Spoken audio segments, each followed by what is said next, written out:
Good. Welcome to this week's episode of Talk, Taste, and Travel. We are super excited to be heading into our last destinations of 2020 with visits to some classic European cities and destinations. We are super excited to be visiting Spain tonight and to touch down in Barcelona. My name is Kristen Sandvig. I'm the founder of LIONHOUND Travel here in Houston, and with me I have Adele Corrigan, General Manager of 13 Celsius. Adele, do you want to say hi to everybody? Unmute yourself.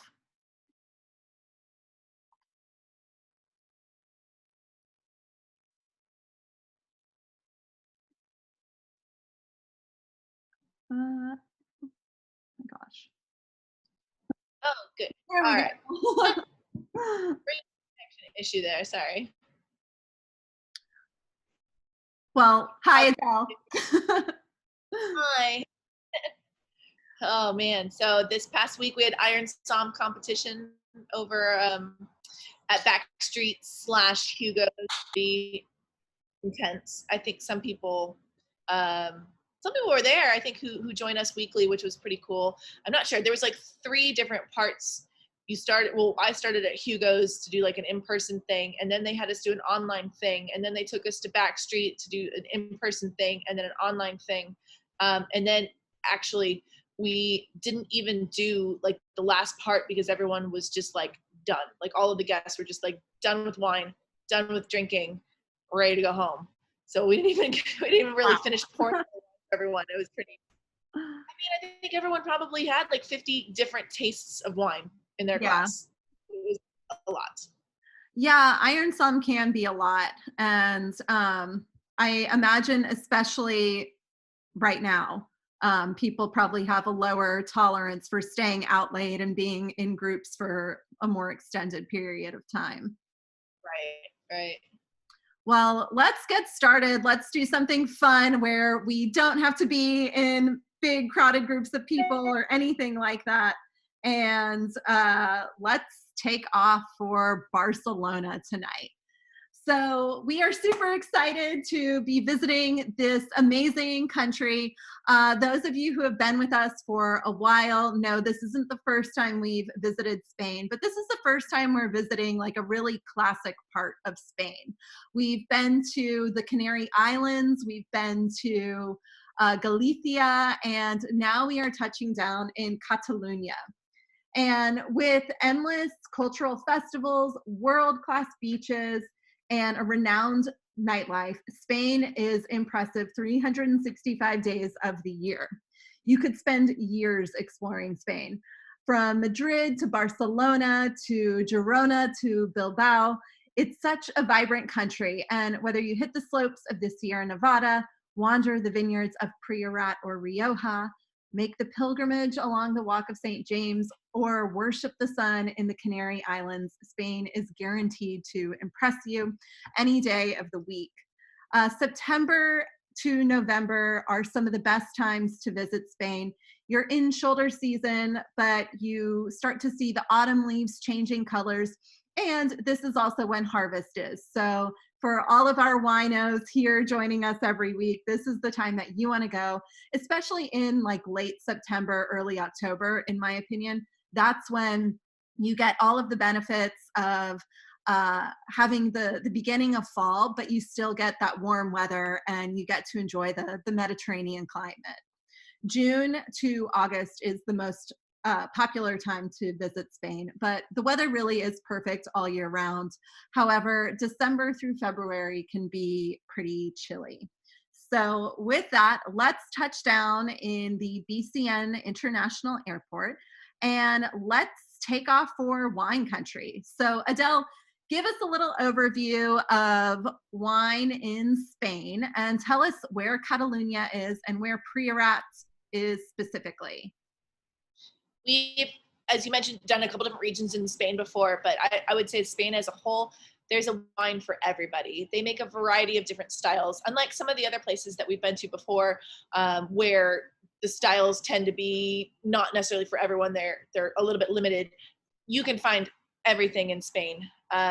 Specifically today, we're talking about wines from Catalonia or from around the area in Barcelona. So if you're looking at your map, where that red colored zone is, we're right there. We are a stone's throw plus maybe a skip and a hop from the Pyrenees Mountains, which divide France from Spain, and then also divides the Roussillon region in France, which is the region that's right there on the Mediterranean coast, right before the Pyrenees, which actually used to be all one part up until about the 17th century, when the Spain gave that part, Roussillon, back over to France. But the political division and cultural division isn't quite there as much as it has been.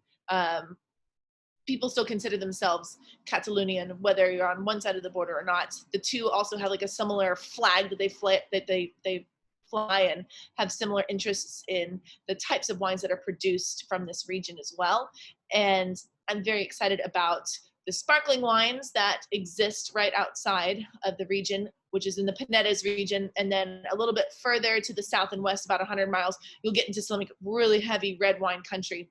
The theme that we're going with this series is at the start of each episode starts with a sparkling wine. We figured it's the holiday season, whether you're drinking the sparkling wine today or if you want to save it for company or for celebrations or just for an intimate night in the two of you, we figured let's stock up on some bubbles, because why the heck not? I love bubbles. But let's go into talking about some of the wines that we're having today.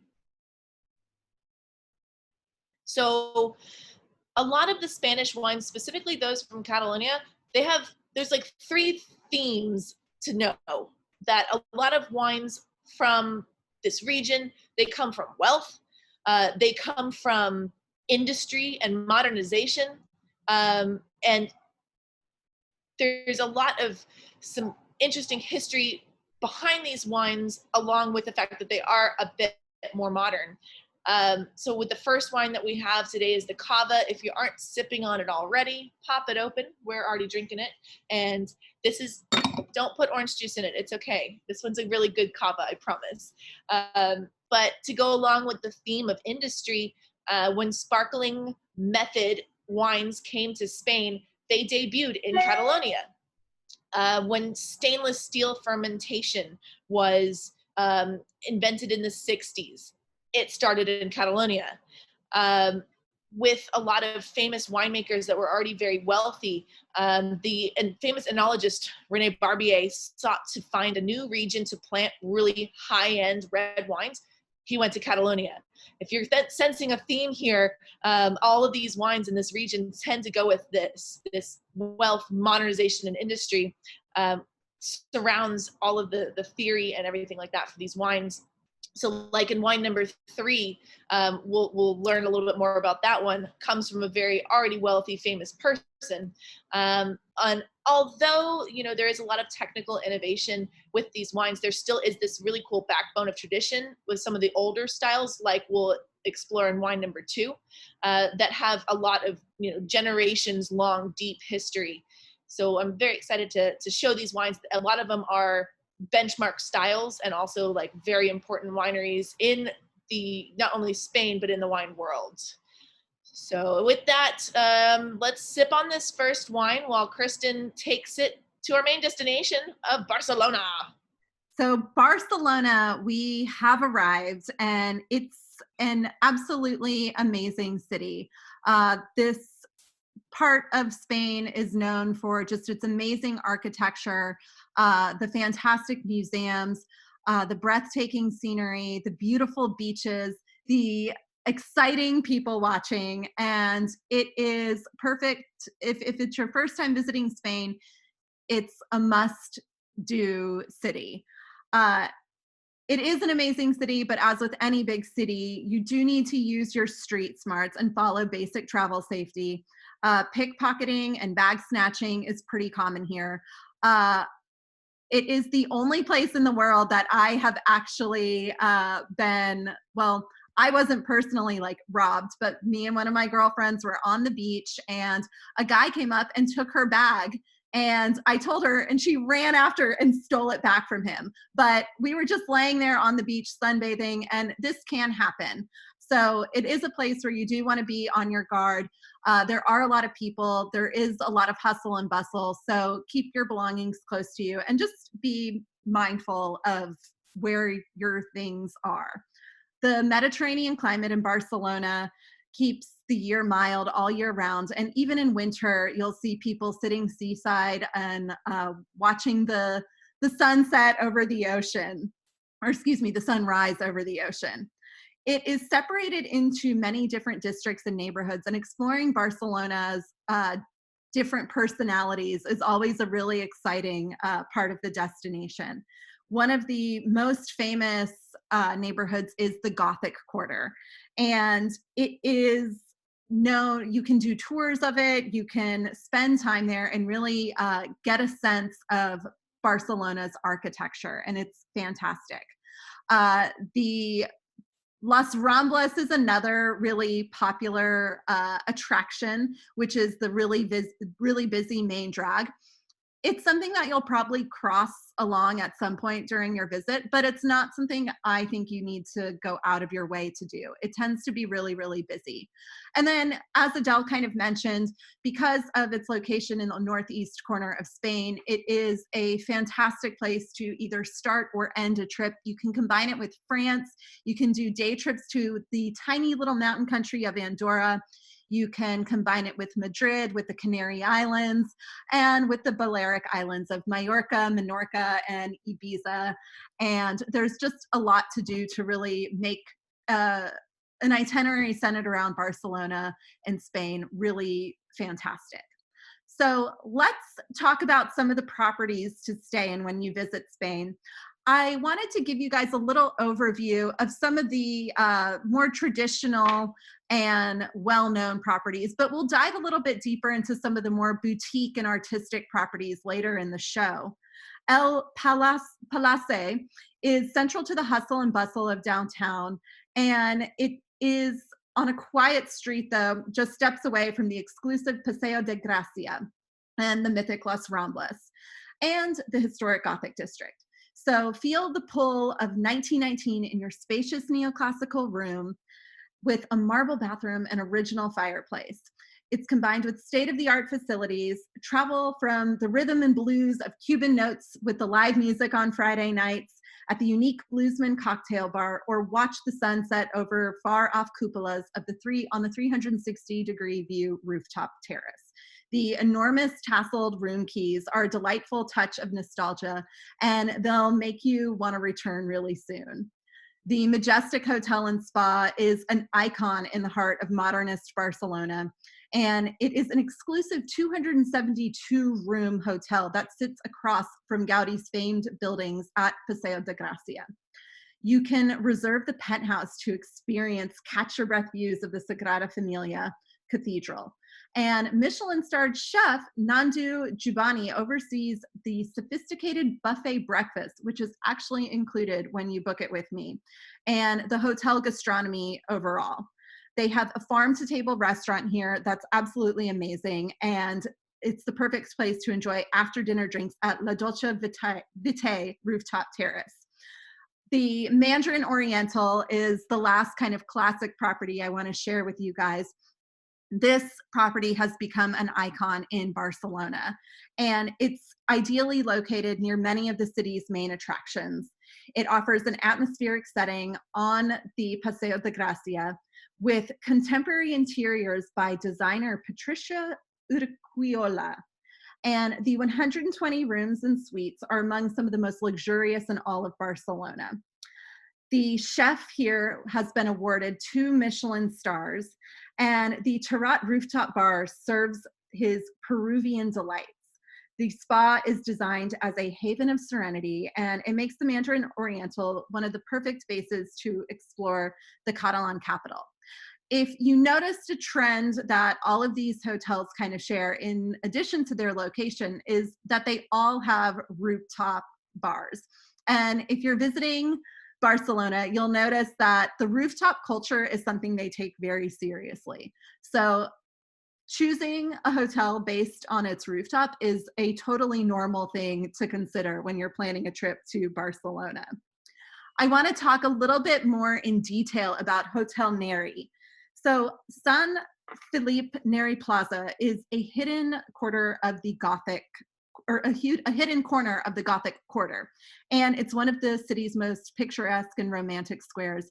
We've talked about Relais and Chateau properties in this show in the past, and this is part of the Relais and Chateau collection.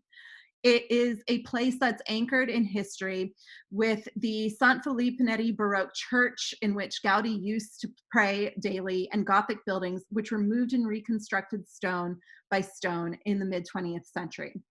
A young and spirited chef here has revolutionized the city with fire cosmopolitan flair and has landed at this particular hotel.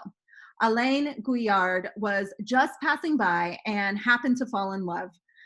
He created this restaurant, which is a shared love of unpretentious culinary enjoyment for a cuisine with a tradition, with depth, with quality cooking. And it starts at the beginning from a pub where you start with drinks, then you go into the bar, and then you move into the dining room to share tapas at the end of the night. And so the meal is really designed around movement within the different spaces in the hotel, which make a meal here really, really special. So while we're talking about culinary experiences, let's talk about some of the best culinary experiences in Barcelona. So one thing that you can do is explore La Boqueria, which is a famous market, and you can sample all the tapas. You can buy ingredients, you can taste little ingredients as well, but then you can get these little snacks and share them with your travel companion. Then taking a cooking class and learning to make paella firsthand is another must. Paella typically has seafood, it's got meat in it, and Spanish rice, beans, all the works, and it is a true Catalonian dish and representative of the food from this part of the country. It's a must. You can do it with famous chefs, you can do it with little grandmas, but it's a culinary experience that really makes you feel immersed in the destination.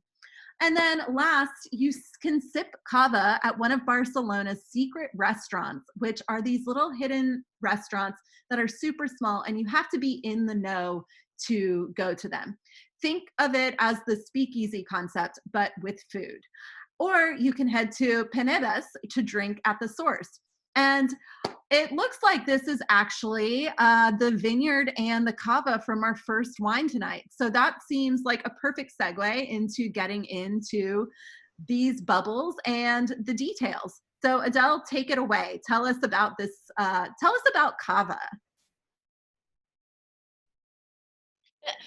So in the spirit of rooftop bars, that's why we decided to hang out here on our 4th floor with our lovely view of downtown today and drink our cava, and also enjoying like the beautiful weather that we have for today. But cava, it's Spain's answer to champagne, essentially. But with this producer, they're located right in the birthplace of cava, which is the small town of San Sadurní, and it lies in the Alto Penedès region, which is a higher elevation. This is where the method champenoise, or the traditional method for making sparkling wine in Spain, arrived in 1872. This region was the first to receive the method of making sparkling wines like this.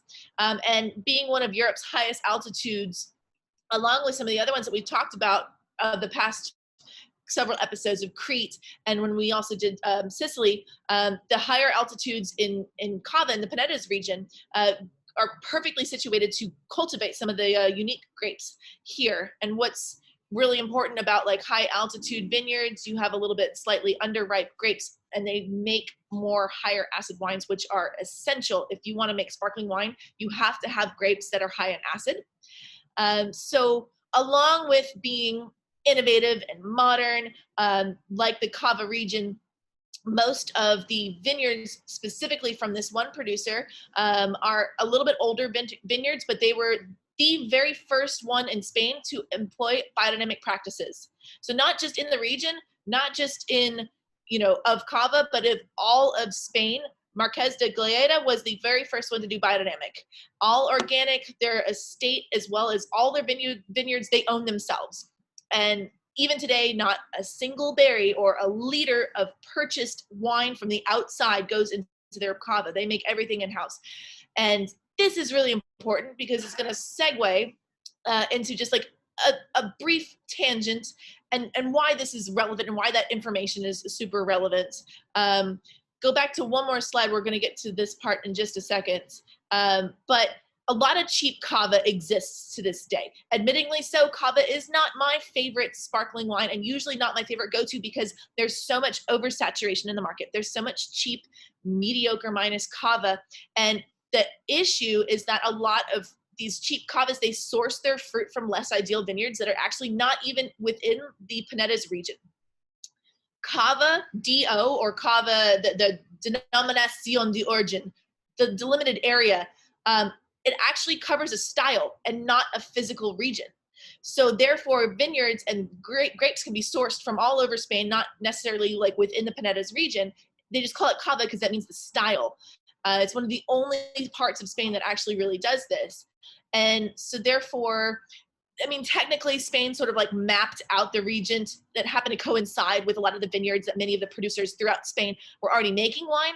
But, some of like your super cheap Cava that you use to put orange juice in to make mimosas isn't always the best. But when you do find a really good quality producer that sources their own grapes on their estate, bottles everything, does it organic like this producer, it's definitely something to keep around.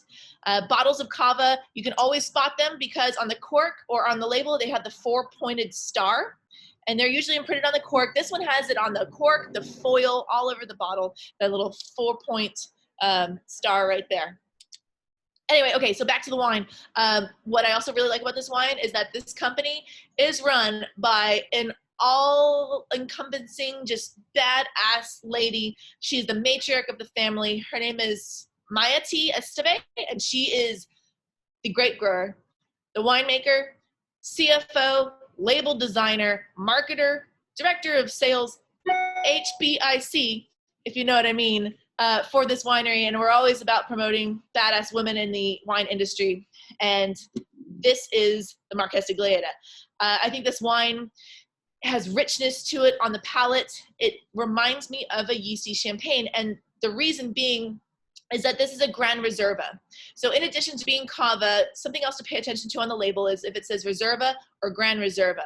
And if it says Gran Reserva, there are certain things that have to take place for it to be called this. And it specifically needs to be aged for 30 months on the lees before it's released. When you have lees aged Cavas like this one, that have, I mean, it's a 2016 and this is current vintage. It's been sitting around for 4 years before it even reached the market, almost 5 years now that it's almost 2021.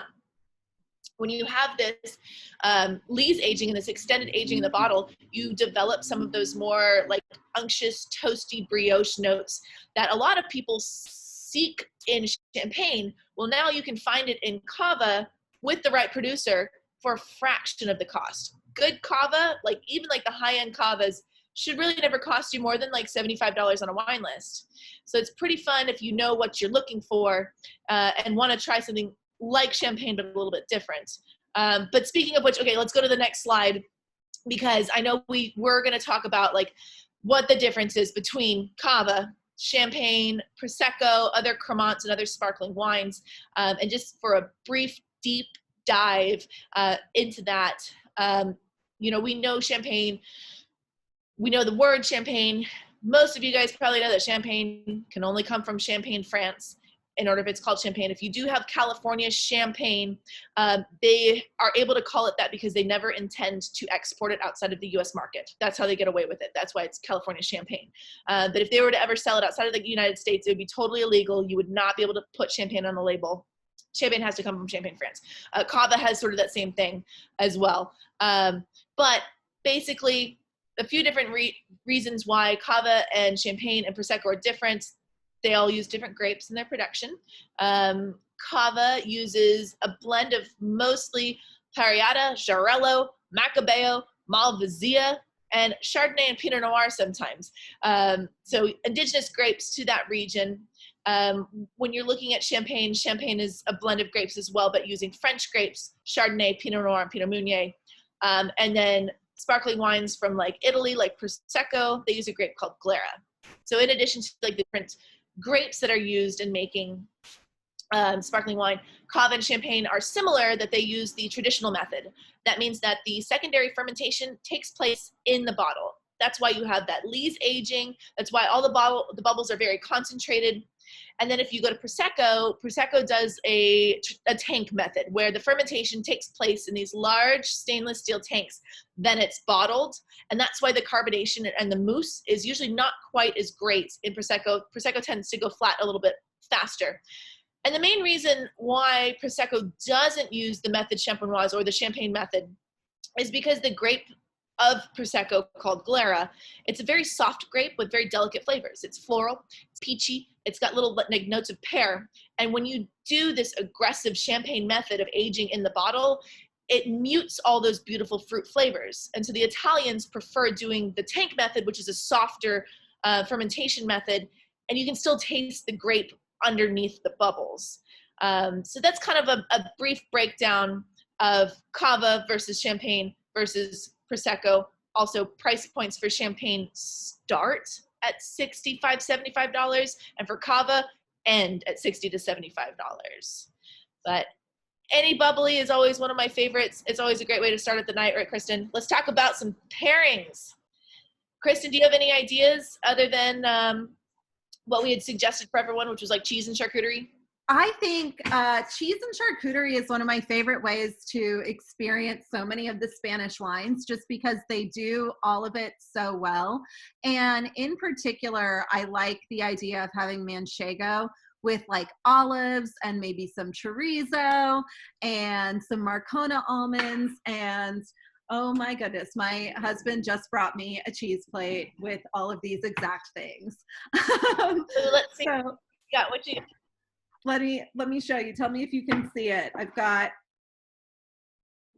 this right here, yep, with a little bit of chocolate, okay, and a side of olives. So perfect. This is, I think, one of the ideal things to have with it. I also think Cava goes really well, as most sparkling wines do, with fried foods. For if you like fried chicken, if you like French fries, potato chips, things that kind of have that, yeah, things that kind of have that like salty, tangy, like sort of flavor to them, go really well with sparkling wine. What do you think? Yeah, anything salty and anything that has like a little bit of like a greasy fattiness to it. And the reason being is that the acidity in the wine and the bubbles, they cleanse your palate afterwards. So it's like the perfect thing. Something else that we like when we do like, well, Cajun food or something like that, like crawfish, instead of having a beer, grab a sparkling wine. It has kind of the same effect. Or of course, oysters and champagne. For sure. Always fantastic. I'm glad you said crawfish, because that's like, it's like Southern paella without the rice. So perfect. Well, let's keep traveling, because we've got a couple of more wines to get into and more exciting places to visit. And Barcelona has some of the best sights to see in all of Europe. And when I was working on pulling together options to share with you guys, it was so challenging to come up with just an overview of things to do, things to see. And so I kind of grouped a bunch of different things in like little groups of 3. So we started with the top 3 culinary experiences to do. And now let's talk about some of the best things you should do with a guided tour. I always recommend a private guide, but there are small group tours where you can actually visit some of these really important sites with a historian or an art history specialist, so that you can really get into why these buildings and these quarters and everything are so special. And there's no attraction more synonymous with Barcelona than the Sagrada Familia. This was a Gaudi creation that's been in the works for almost 140 years, and it still isn't finished. And it currently stands as a jaw-dropping site, both inside and out though. It could be tempting to skip the interior, but it is 100% worth it.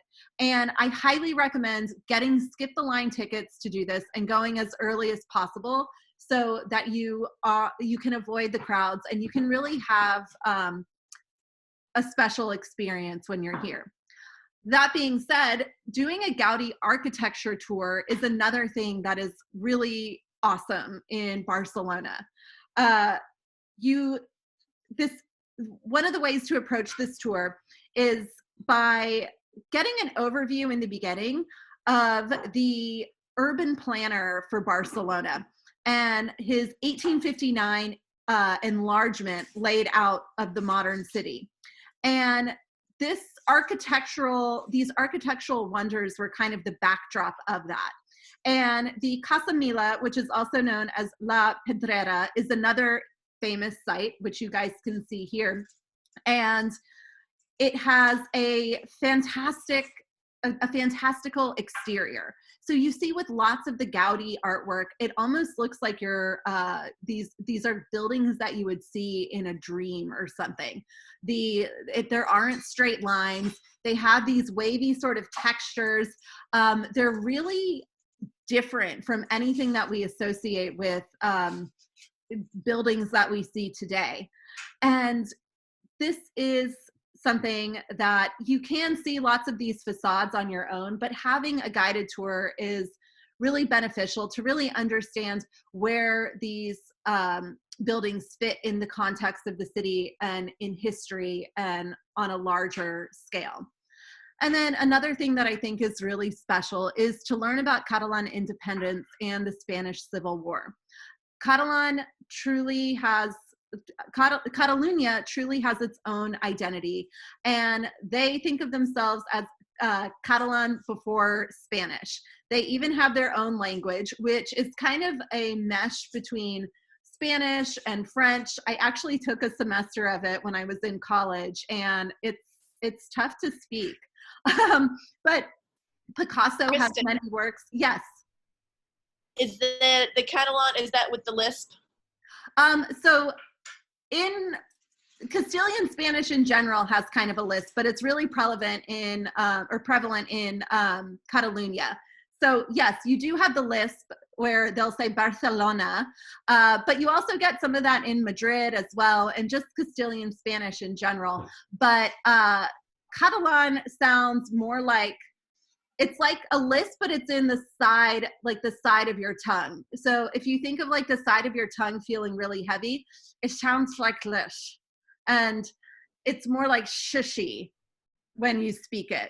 And I used to think of it, it's like if you had like hot food in the sides of your cheeks and were trying to talk and not burn your tongue. That's how the Catalan accent sounds. So it can be challenging to, if you're used to speaking Spanish or comfortable speaking Spanish and comfortable speaking English, it can be a little bit, it can catch you off guard when you hear Catalan. And they all speak the other languages too, but it is something that they've really focused on keeping that sense of identity and maintaining that language. And we'll talk a little bit more about that later on as well. But since we've been talking a lot about art and architecture and these structures in Barcelona that really make it stand out, I wanted to share with you the Hotel Arts Barcelona. This supremely positioned and iconic hotel is right on the beach, and it's a short stroll from the historic city center. It is 44 stories, and it's actually managed by the Ritz-Carlton. It has panoramic sea views and modern architecture. It has 483 guest rooms. So this is a really big hotel, and it is a huge, like, luxury estate on the Mediterranean. The landscape's characterized by this striking Frank Gehry fish sculpture, and it shifts in color and appearance as the sun moves throughout the day and as you move around it throughout the property. Stepping into the hotel offers an immediate tour of the senses with stylish modern interiors that combine with thoughtfully curated flower designs by a floral artist. The Enoteca Paco Perez is a highly acclaimed 2 Michelin-starred restaurant on property, and it features a unique dining destination within Barcelona. The chef drives his philosophy on each fine dining dish and captures the freshness of the sea and the essence of farm and mountain produce. Over 700 fine wines are from a carefully curated cellar are available here. And it is a place to truly explore some of the best wines in all of Spain without having to travel outside of Barcelona. This floating high above the city, the 43rd Spa is an extraordinary setting where organic luxury and a sense of well-being are captured. It's housed across the 42nd and 43rd floors, so you have these incredible views throughout the entire spa. And it's just bathed in this natural life with light, with views of the ocean. There's an outdoor whirlpool up there and a new infinity pool that is set in the gardens that offers these incredible views of the ocean and of the artwork. And while we're talking about views, I would like to share with you guys some of the best views in Barcelona. This city is really hilly, really mountainous, and Tibidabo is actually the highest point in all of the city. So you can get these incredible views of the ocean that's surrounding, the hills nearby, and the city below. Then the Bunkers del Carmen is another viewpoint that is set high above. You've got views of the ocean, you've got views of the Sagrada Familia, and you've got views even of that little flag in the distance is over where the W Hotel is. It's a little bit out of town, but it's a really impressive structure to see from the beach as well. And you can see all of that here. Then we can't talk about the viewpoints without talking about Parc Güell, which is an iconic Gaudi park that is near the Bunkers del Carmen. And this is, of these things, this is the only one that actually costs money to get into. It's about $8 to enter the park, but you get these views that are synonymous with Barcelona of Gaudi's architecture, and then you can see the ocean in the background. And it really is something beautiful and to be seen. And so with that, let's continue our journey and take a little day trip, a couple of hours outside of Barcelona. We started in Penedès, which is about 30 minutes. Now we're moving to Montsant. And let's open our second wine and tell us a little bit about it, Adele. So we're about 100 miles outside of Barcelona. So not too far, but definitely maybe something where you might want to stay an overnight or hire a driver if you do plan on drinking and then making the trek all the way back. But it's 100 miles southwest of Barcelona, and then about 20 miles inland from the Mediterranean Sea. And here we are in the region of Montsant, which is basically like a ring-shaped region that surrounds the more famous region of Priorat, which we will taste in wine number 3. And like the region of Priorat, you get a little bit more value from the wines from Montsant, but still have some of the same wonderful attributes, similar grapes and similar styles of wines. So here we are at Capçones. This is a super interesting winery. They're located in Montsant. They were the very first winery in Spain to introduce a kosher wine in the 20th century. So here's where a little bit of history plays into how a now modern wine is entered into the scene, and it has relevance today. But Spanish Jews were once one of the largest Jewish communities worldwide, and they were living peacefully amongst Muslims and other Christians until about 1492, which was when Queen Isabella and King Ferdinand expelled them during the Inquisition. Currently, there are still about 40,000 Jews living in Spain. And that number is clearly a strong amount of wine aficionados, because Capçones dates back to the 19th century in about the 1933, and was one of well, the vineyards were one of the victims of phylloxera, that when it hit Spain. And phylloxera was that root louse that devastated almost all of the vineyards. It was this, root louse. It ate into all of the root stock, and eventually most vineyards throughout all of Europe and other parts of the world had to be replaced. But after phylloxera happened, there were 5 Jewish families that joined force to create a co-op called Capscanes.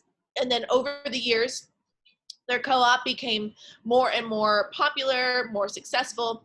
And then in 1995, another Jewish family from Barcelona requested that they make a kosher wine, and it was actually Spain's very first kosher wine. So like the wine before, when we had our very first biodynamic wine, this one in particular is not kosher, but it is the first winery that ever made kosher wine for Spain and for Barcelona.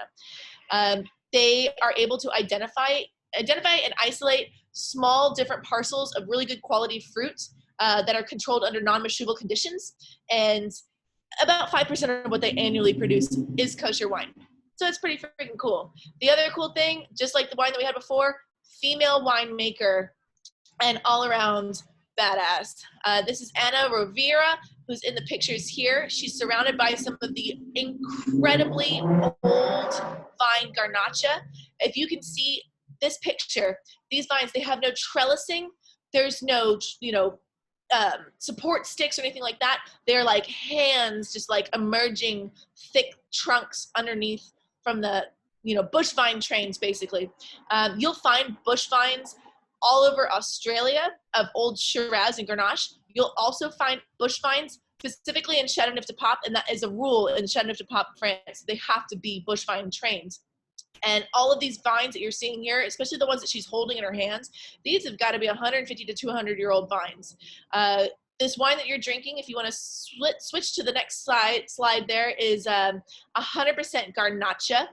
And then here's the map as well that sort of explains where Priorat is right in the center. Montsant is just all around it. And something in particular that is very unique to this wine is that there's 4 different versions of it. It's all 100% Garnacha, but they have 4 different versions planted on 4 different soils. The one that I chose for you guys today was planted all on slate, which is the most famous soil of this region. They actually call it Licorea, and it's super famous. It's a rock that was formed under really high temperatures and high pressure bajillions of years ago. And it's like a combo of quartz and black slate. So it's like a shiny, slick, very hard rock that characterizes this wine. And this wine in particular was planted all in those soil types using 100% Garnacha. Garnacha is the same grape as Grenache. They just call it Garnacha from Spain. The total production on this wine, they only make about 4,000 bottles. Spends about 4 months in neutral oak and a few months in French oak barrels. I think that this wine is really, really interesting and super, super good. So you can see the winemaker again there in some of the slightly younger vineyards hanging out. And if you guys are drinking this wine, I haven't opened it just yet, but generally this wine is going to be more scary. Okay, so it's like Grenache is characterized by having medium acid, medium tannins, medium bodied, and throws red fruits at you. Strawberries, cherries, cranberries, little red currants. And it also has a really interesting interesting ability that it can be very mineral driven. This wine in particular, I think as well, has a little bit of like a balsamic vinegary, kind of like a dried grape figgy kind of thing going on to it. What do you think, Kristen, since you have it in front of your glass? Throw me some tasting notes. It is very medium, and that is actually something I really like in my red wines. I don't typically, when I do enjoy the really like big, bold reds, it's very, they're very specific styles that I like. And this is just kind of like it's an easy drinking red. I do get a lot of cherry in there, but more like closer to the cherry pit where you can get a little bit, rather than, just like the fleshy, juicy part of it. And same thing with like the raspberry. There is this like little pittedness to it that gives it a bit of a that makes it the fruit stand out a little bit differently. But it is something that it's just I like it. It's an easy drinking wine. And, you know, I tend to, Spanish wines in general aren't my favorites. Some of the reds feel a little bit over oak to me in general. And this is a wine where I'm not getting that. It's just, this is the kind of wine that I can drink on its own, but I can also have with dinner. And this is the wine that we opened tonight because I knew that the chances that I would like this one and were high. And so that's something I'm super excited to like try with, you know, our food a little bit later. And I'm not drinking this one alone tonight either. So that's extra exciting. You get to open 2 bottles tonight? What's that? You get to open 2 bottles then tonight since you're not drinking one? I think I'm gonna save the third one. Just, you know, I like having my other bottles kind of put to the side. So on a random night of the week, I can revisit these little shows and our notes and kind of get back into them with like, you know, when I'm fresh and I can enjoy it as a first bottle. Awesome. Well, let's talk about some food pairings for this wine. Yeah. Well, do you want to say, yeah. We had a few more close-up photos of the vines there. I don't know if you had anything else you wanted to say about it, but then we'll talk about the food. I thought these photos were so cool of like these incredibly twisted, gnarly old vines. And just like, these have got to be, you know, 150 to 200 years old. You only find this a handful of places in the world because again, most of the vineyards in Europe were decimated by phylloxera and had to be replanted, but some of which were obviously spared. And one reason is that phylloxera does not like to travel on sandy soils. We learned this when we talked about Mount Etna. And although the licorella, the slate soils, is a characteristic of this region, they also have a high propensity of sandy soils. So you'll find vineyards that are planted in the sand are really, really old because phylloxera cannot travel in sand. Another region, there's a couple vineyards in Rioja that are closer to the river that are all sandy soils as well, that have these massive, gorgeous vines. How cool is that? I mean, this is definitely like a bucket list travel destination just to go and see and touch old vines like this. Any wine lover, this should be high on your list. Yeah, they're pretty special. And the fact that it is so close to Barcelona makes, I mean, you have to do it. Even if you aren't visiting, if you aren't staying in these wine regions overnight or anything, you can actually access Priorat and Pinedes and Montsant by a train and do it as a day trip, which is also kind of similar to how Champagne and Paris are. So it is something really cool just to kind of keep in mind. Like, you don't have to make the full commitment of doing a wine trip itinerary. You can do it in just a day. But getting into the food, so when I was thinking about what would go well with this wine, I think it's a wine that could really thrive with simple dishes with meat and peppers and a little bit of like a little bit of veggies, like steamed veggies or veggies with onions and kind of sauteed together. It's not necessarily something that needs like this super fancy complex meal to go with it. And I think charcuterie and chorizo specifically, and the little piquillo peppers, this is kind of as we move from the cava and the olives and the cheese, this is kind of like our second course in the tapas, right? Where we get into the charcuterie, and the recipe I sent is a little bit more like for an actual meal, but in the spirit of tapas in Spain, I thought this was kind of another thing to think about if you wanted something that didn't take as much prep and just wanted to enjoy it with some snacks that you can probably get also something, even like if you were to cook a more vegetable focused meal for the fall season, I could definitely see this with like a roasted acorn squash with some like melted manchego cheese on top. Will be really cool too.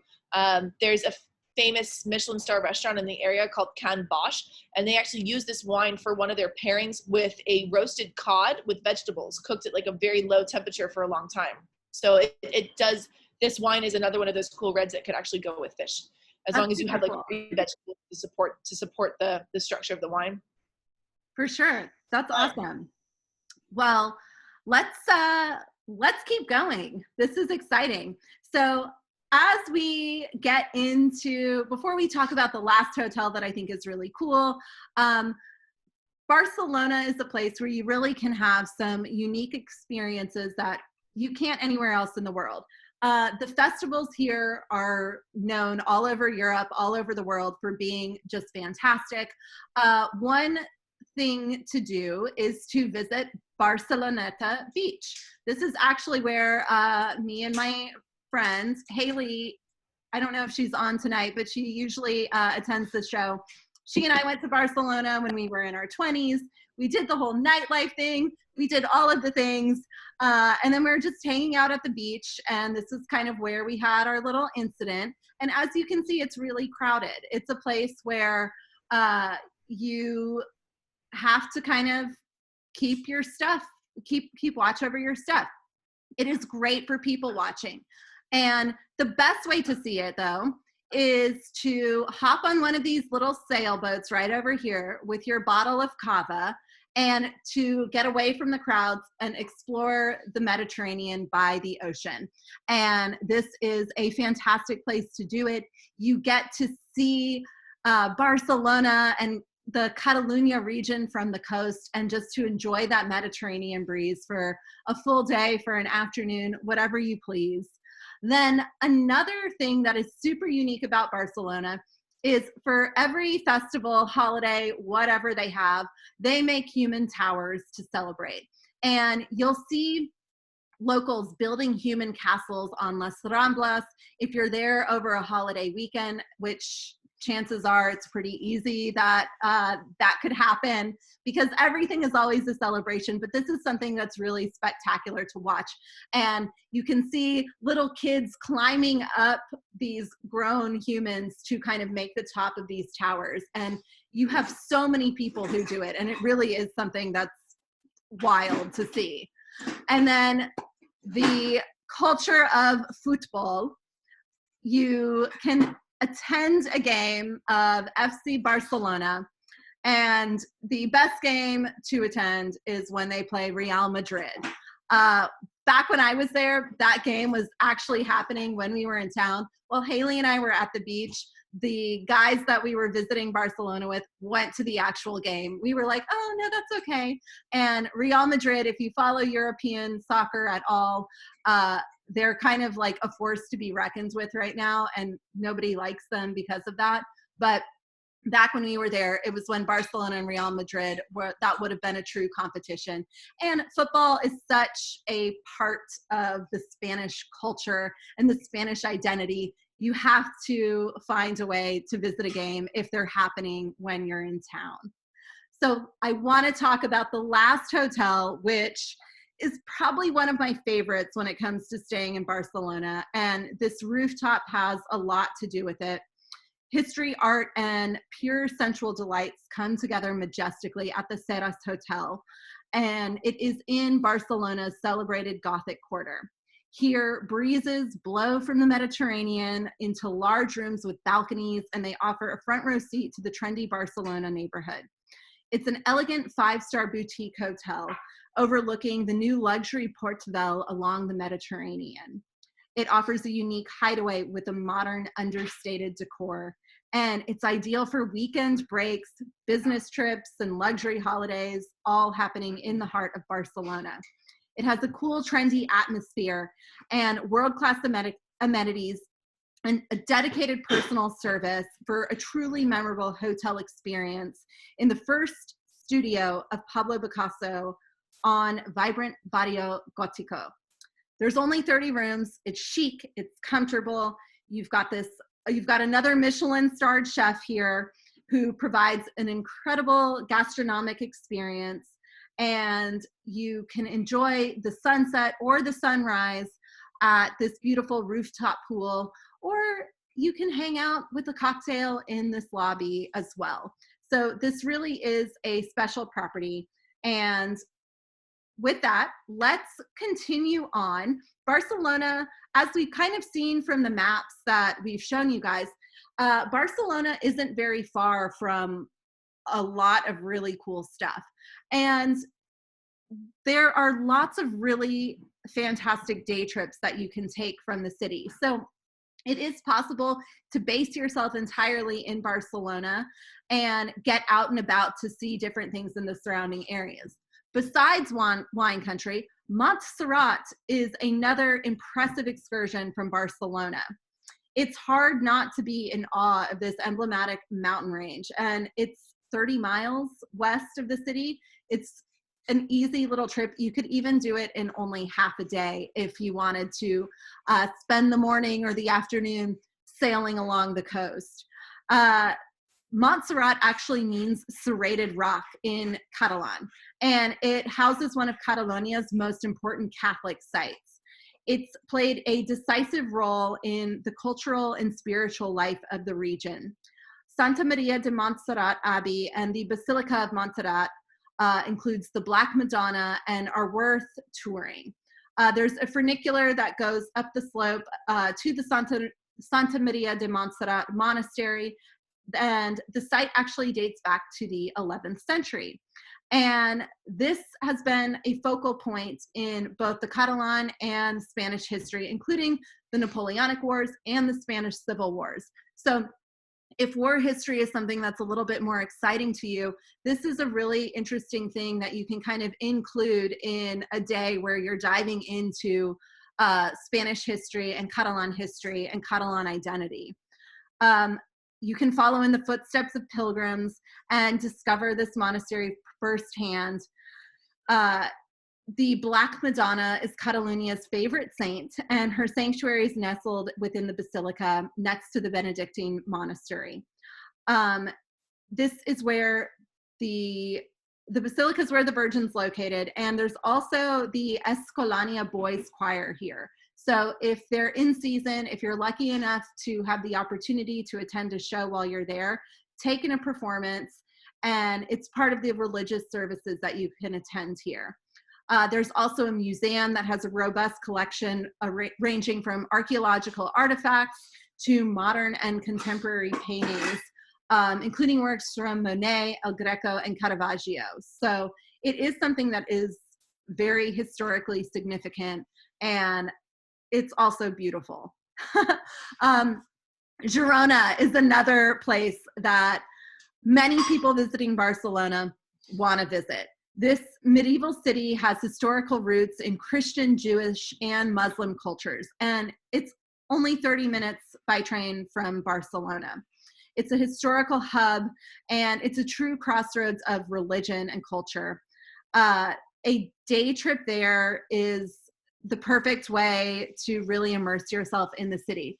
You want to spend a full day when you're visiting Girona, even though it's super close. It's not something you just want to do. It's not something you want to cut short.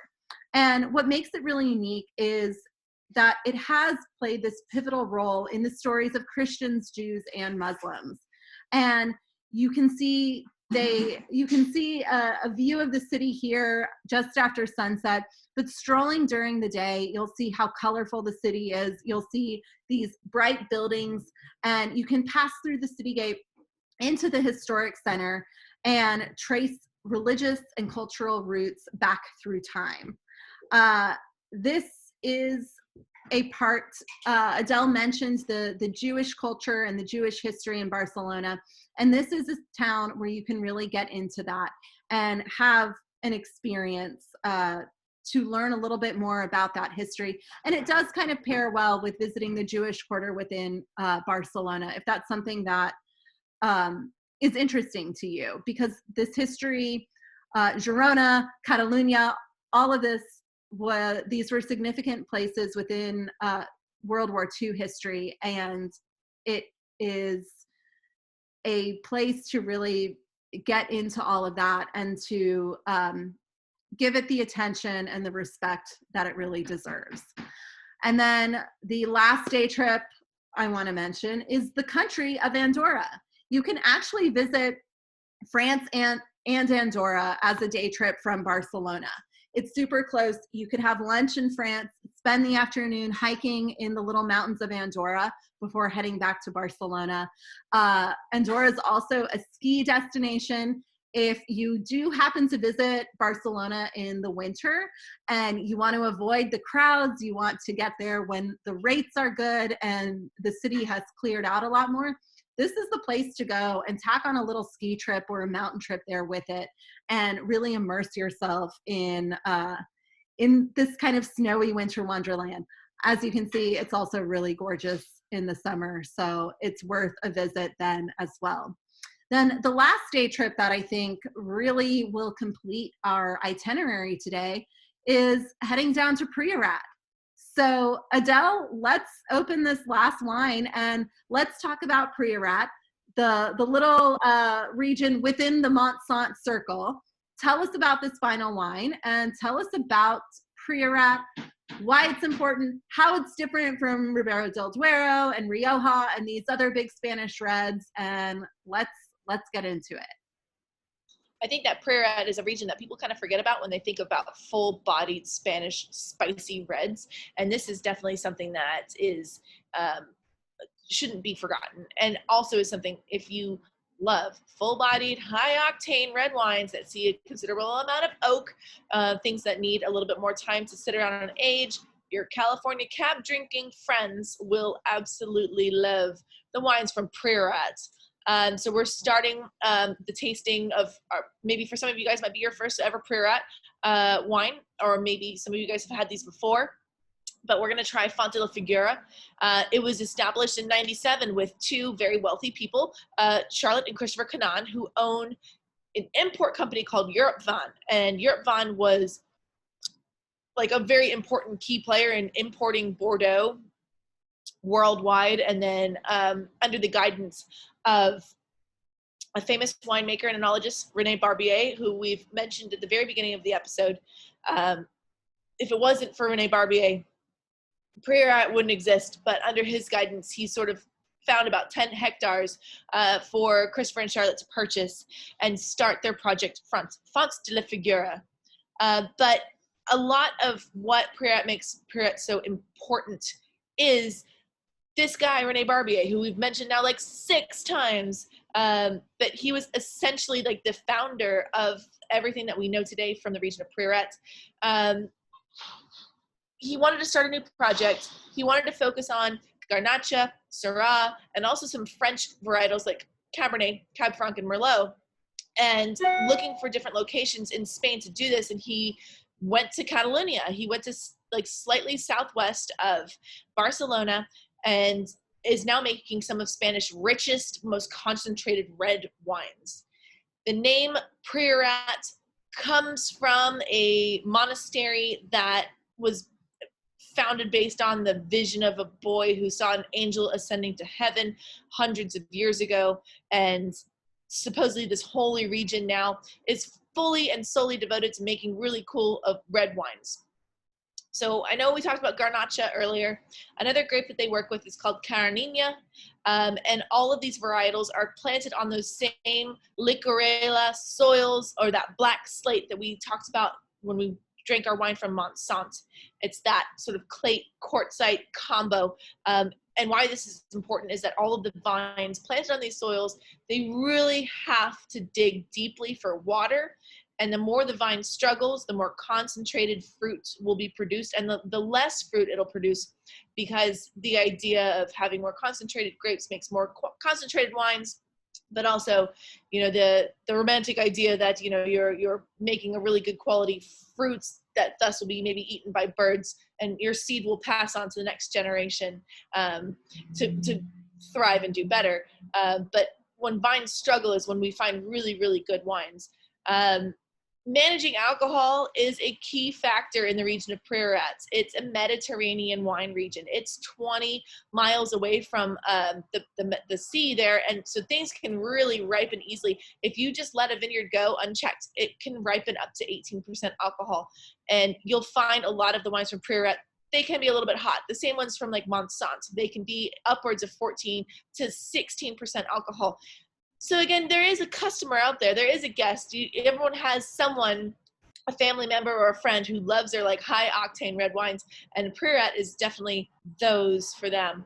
But this region really didn't exist until like the 80s. So here on this map, you'll see where Barcelona is. You've got in purple, you have the region of Pinedes, which is where Cava is produced, and then further into like the darker green Monsanto, and then sort of the baby puke brown, we have that of Priorat. And so this region started becoming famous in the 80s, and it was the work of René Barbier. He was a winemaker of a famous producer called Alvaro Palacios, and he specifically planted these vineyards. And then he got other vineyards, sorry, not other vineyards, but other winemakers to come in. And there's actually 5 of them as a group together in the 80s to make this one incredibly badass wine. And they charged a lot of money for it, and they spent a lot of money on marketing. And it just completely took off, and all of a sudden the wine world was looking at wines from Priorat. Since then, all 5 of these producers have sort of broken off, making their own wines, still from this region, very successfully. They all have like a Clos in front of them, like Clos Mogador, Clos Martinet. All of the Clos are the original 5. Since then, there's now several other producers, including that of Fonte de la Figura, which we're tasting today, working with these cool grapes and in this cool, interesting part of the world. So what does Priorat taste like? Typically, along with the wine that we are tasting today, all of the wines tend to be sun-dried, red and black plum, black cherry, cassis. Beyond the fruits, there's also that distinct black stone, which is that Licorella soils underneath there, that sort of hard minerality that's iconic of the region. You can't find it anywhere else. Descriptors can also be sort of like a wet summer pavement. Like imagine like when you're a kid, the smell of the blacktop during PE, but in a nice way, in a pleasant way, with a little bit of like sort of like other wet stones, wet rocks. Typically, again, the structure of this wine is full-bodied. It's going to be a big wine. There's going to be a little bit of like a minty, licoricey sort of smell for some like herbal qualities to it. And also, this wine comes with a bit of a hefty price tag. You can definitely expect to retail find these wines around $60, in a restaurant upwards of $120. These are also, again, if you like your big Napa Cabs and want to try something different and are still wanting to spend in that like price point, like that Napa Cabs, like Priorat is definitely your way to go. They also see quite a bit of new oak on these wines too, so you get that spice. Oak's expensive. When people constantly use new oak, like every year or every other year to age their wines in, because an oak barrel is really only good for about 2 years. And then it becomes sort of neutral. And then after 4 years, it's basically like non-existent. It's just like a neutral vessel that you could age something in, but it doesn't really have any of the compounds and the vanilla in it anymore. So if you're buying, each small barrel brand new every year, I mean, these barrels are like thousands of dollars, depending on which cooperage you go with. So therefore, that translates into the final cost of the wine. If you're ever wondering, why is this wine so expensive? Oh, they use 100% brand new French oak from this fancy cooperage. No wonder, like the grapes probably are less than the actual wood that's being used. I think that's a good point, because they use that as a wineries and sommeliers and restaurants will use that as a selling point, because they know that it is a desired quality for lots of people when they're drinking their red wines. And that is a good thing to point out, because I mean, you are paying for all of this. And that's something where, the journey from the vine to what we have in our glass, there's a lot involved, and all of that kind of adds up in there.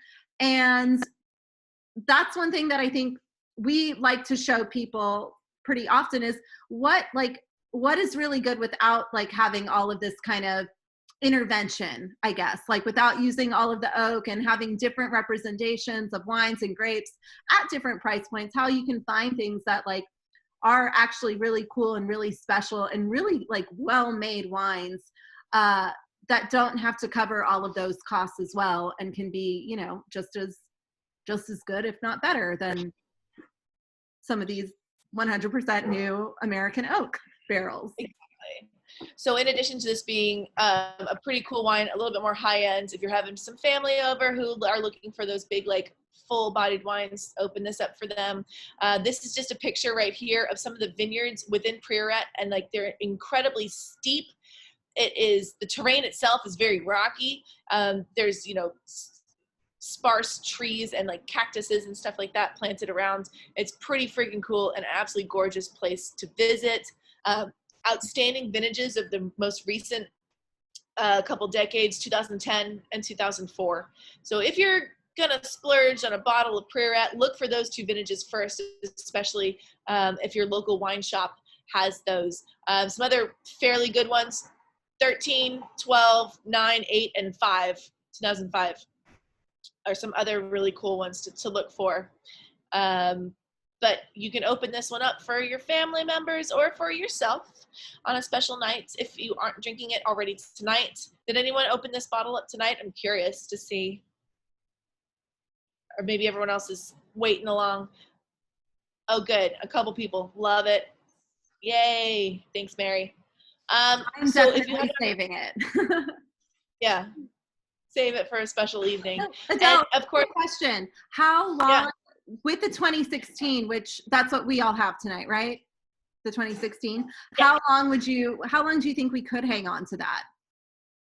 I mean, I think this is something that could last for 10 to 20 years. Of course, like when you get past a certain point, a lot of like the big fruit flavors are going to dissipate and you're going to get more of that tertiary under earthy sort of thing. Comfortably, I think it's still very enjoyable within the next 5 years, but it's drinking well now too. Okay, good to know. Yeah, 2016 isn't like, I mean, it's not old by any means, but it's not brand new either. Right. It's approachable now, I think, in the amount of time that it's spent aging. For sure. So let's talk about what we would eat with this. I think, not seafood paella per se, but just traditional paella with some of that seafood, with some of the sausage, the chicken, all of that. Have a Priorat wine with a super traditional, authentic Catalonian dish. What would you have with this, Adele? Yep. I mean, this is your red wine, red meat, steakhouse example. I mean, this is your classic give me a steak. But I don't know if you're feeling fancy. Texas barbecue would be really cool too. Or like a super bloody double patty cheeseburger with like sharp cheddar cheese. That's perfect. Start off with the Cava, cut through that fat, and then finish it off with this bold Priorat red. These are pretty good Thanksgiving wines too. Both of the reds we had tonight, right? The Garnacha more than the Priorat, because if you're thinking about like turkey and all of the sides and stuff like that, I would go with wine number 2 versus wine number 3. Okay. I think wine number 3, you know what, wine number 3 would even be good with chocolate and some sort of like dessert or toasty s'mores or something like that. Yep, there you go. Got some chocolate on my cheese plate. Well, that's really good to know. Just for saving these wines, and the Priorat might have to be maybe more of like a Christmas wine when you're making, I mean, I know we all have like our different, not just Christmas, but like holiday party wines and New Year's party wines in general.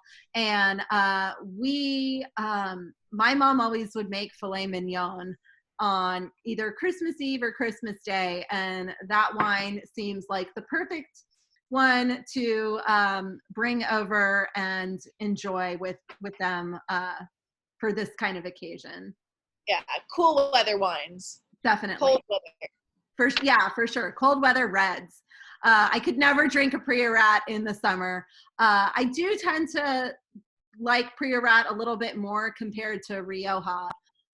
So I'm excited that we chose this as kind of our final Spanish wine of the year, if you will.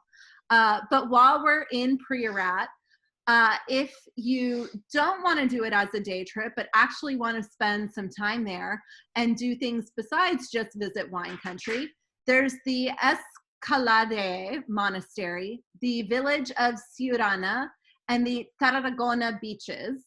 And all of these can be incorporated into like a 3 or 4 night itinerary in the Priorat region, which is a fantastic way to kind of spend a full week in Spain. You can go to Barcelona, you can do day trips, you can visit the wine regions, and you really have a full itinerary without having to spend a lot of time in transit. And that's something that I always look for when traveling, when making recommendations to my clients. How can you spend the least amount of time in transit?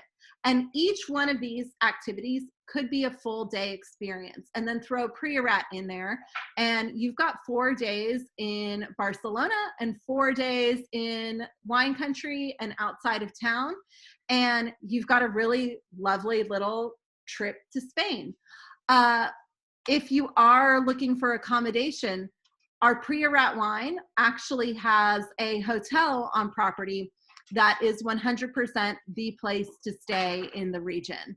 And I think that gives you the opportunity of actually staying at one of these famous and notable vineyards there, while also having access to all of the other little places in the area. And that way you're not hotel hopping every night. So I think that's just the perfect way to end this trip to Barcelona and to Spain today. And next week, we will be off to Italy again, this time starting with Prosecco and getting into what makes Prosecco different from Cava and Champagne, which we touched on a little bit today, and then the Valpolicella regions, which is home of Amarone, one of the most famous styles of Italian red wines, and also a really good wine for those of you who do like those bigger, full-bodied reds. And because it is the night before Thanksgiving, for those of you guys who do want to stay a little bit later and connect with everyone, I will host a social half hour after the show where we can talk, we can share our thoughts about the wines, and just spend a little bit more time connecting with each other rather than getting out and about when we shouldn't be getting out and about. So with that, I would like to open up the floor for questions. Does anybody want to unmute themselves and share their thoughts or ask anything? You can also type it in the chat box, but we would love to hear from y'all. I really love that you're have highlighted some women vintners. I know women are underrepresented in the wine world, so thank you for highlighting that and reaching out and finding wines from amazing women who are doing amazing things. You are very welcome. Thanks, Anna. We love featuring women on this show, and women who make wine, and women who talk about travel, and women who know, like women who are killing it, right? And that's something, Adele, you guys had a whole thing in October featuring women winemakers, right? That's something 13. Yeah, we did focus. Yeah. Every October for Breast Cancer Awareness Month, we'll do like a feature, and then we make a donation to a local breast cancer charity. But we do a series of different women winemakers from around the world, featured by the glass, and then proceeds specifically from that list we donate. This year, over years, we've done Sweets of Hope, and they're like a local breast cancer charity that provides housing for those who are in treatment. But what we like about it is that it's such a small charity. Like when we make a donation, it really makes a difference. Like this pays for stocking groceries, cable bill, electric bill, rent of this, like, you know, it's a series of like 4 or 5 different apartments, I believe. But you know, we're not a giant bar, we're not a giant restaurant group, and like we can't make a $10,000 donation, but you know, like the past couple of years, we're at least able to make several thousand, and it actually, like, it really means something to them. So we try to do it every October. That's amazing. I have a quick, like, Adele wine nerd question. I really love the Grenache. I'm not sure the Spanish pronunciation, the Garnacha. Garnacha. Yep, you said it. When you have a like really international varietal like Garnacha, and it's expressed in different places, is there ever an actual difference in the genetics of the grape, or is it always just a different expression of terroir and preference of the winemaker? It is the expression of terroir and the winemaker. Genetically, Grenache, Garnacha, and then in Sardinia they call it Cannonau. All the same grape, just 3 different words. It's kind of the same thing with Syrah, and then Shiraz from Australia too. It's the expression of the winemaker and the terroir, and even like this, you'll see the spelling. Like in this one was like Garnacha with a CH, and then there was a TX. It's all dialect and just regional specifications of the same grape. That's the some of the Catalan dialect for you, where different letter combinations make different sounds. Where I just put in the chat box, like the X or the TX is the ch sound. And I've got a question for you, Adele. What about Alicante? Is that an entirely different grape, or is that, am I thinking of something totally off base, or is that another kind of Grenache? Right. Yeah. Alicante Boucher it's the derivative of Grenache. It's at some point a genetic second cousin. Okay, cool. I didn't know. Any more questions, guys? Yeah, I have a question for Adele. So Adele, going back to how do you say that? Montsant? Montsant, yes. Montsant? If you go back to Montsant, when you were showing us the map, there's this big kind of white area in the middle. Is that like the top of the mountain or something that's different? Different types of grapes or something? So if we go back to that map, I'll show you. No, you keep going. You have to keep going back. The one. Traveling back. There we go. So this is Priorat, right, Adele? So yes, in the very center is the region of Priorat, and this is where the more famed soils, the Licorella soils, and also more steep terrace terrain. And then around that is sort of like the lower lying vineyards, not quite as steep terrain, and then the soil varies just a little bit more. So what's the difference between the wines in the two, obviously very close regions? What's the difference between the wines? The difference, other than just the soil types and then vineyard aspects, when you have things that are a little bit like lower elevation, sometimes the balance within the wines can be a little bit flat. When you have higher elevation vineyards, sometimes you get more depth of flavors like the ones from the very center. Stylistically, though, it will depend on the producer, but generally the ones from Montsant don't have as much pedigree behind their name, so the wines are going to be more approachable and cheaper and accessible. And then the ones like within like the very famous zone, which is right in the middle there, the white part, they're going to be pretty expensive, which is like wine number 3. Wine number 3 is from the inside area.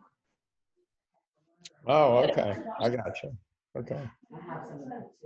Yeah. So if we look at the Priorat map a little bit later in the show, you'll see how this green region here, this like Kelly green, that's Montsant.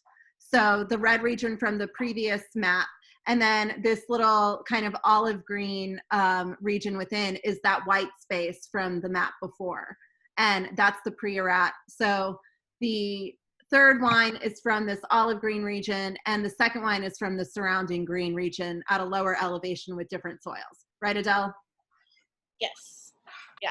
And generally more, but they do grow the same grapes, same blend of grapes, Garnacha. Or like wine number 2 is 100% Garnacha, but you will find other wines from Montsant that are a blend, just like the wines from Priorat are a blend. Cool. Very interesting. No, because we have some friends that live right up here. You can't see that. I don't know if you can see what I'm pointing at. Up at the top of that map. So very cool. Quick question for vineyards and visiting vineyards, because I loved Barcelona. It was a long time ago and didn't have a car, didn't do a guide, just to the city. is it really easy, Kristen, to, like, at this point, there's lots of tasting rooms, or is it get a guide who can get you in? How would you recommend going and actually trying more wines at vineyards? Well, I think take a train from Barcelona and actually spend time in Priorat. Stay at the little bed and breakfast at the property of the last winery that we visited today. And I think one thing that I love about one of the reasons I do recommend having a guide in wine country, not necessarily to like tell you the ins and outs of the wines, because all of the tasting rooms, the vineyards, they're going to have all of that for you.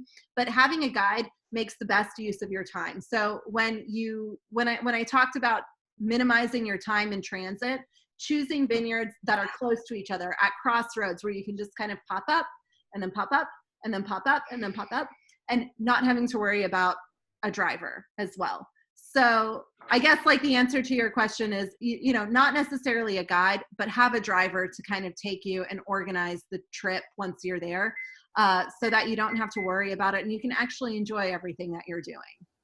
But a lot of vineyards do have like generally open tasting rooms that you don't have to have appointments. You don't need to make lots of special arrangements for. I recommend appointments, and they appointments for sure. Yeah. They're pretty easy to make in advance. You don't necessarily, depending on where you're going, if you are going in harvest, you 100% want to have an appointment, because that's when everybody's visiting there. And even in the summer, Barcelona is such like a high density tourism destination that you definitely want an appointment.